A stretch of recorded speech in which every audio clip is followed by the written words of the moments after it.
মসজিদের টাকা দেব, মসজিদের টাকা আল্লাহর রহমতে দাও। হাফেজ সাহেবকে ছাড়তে হবে তো, মসজিদের টাকাটা দাও আল্লাহর রহমতে। আল্লাহ এক মাসের টাকা দেবো 50 টাকা।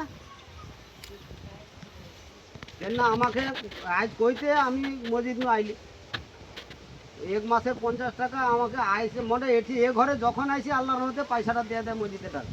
কখনো আমাকে মোটামুটি ঘুরতে হয় আল্লাহর দুয়ায়, মোটামুটি এটিটা আইলে আল্লাহর ঘরের জন্য মোটামুটি ঠিক। এই তো বিসমিল্লাহ, এই তো দেখছো আল্লাহর মতে যাও, মসজিদের টাকাটা আল্লাহর মতে হয়ে গেল।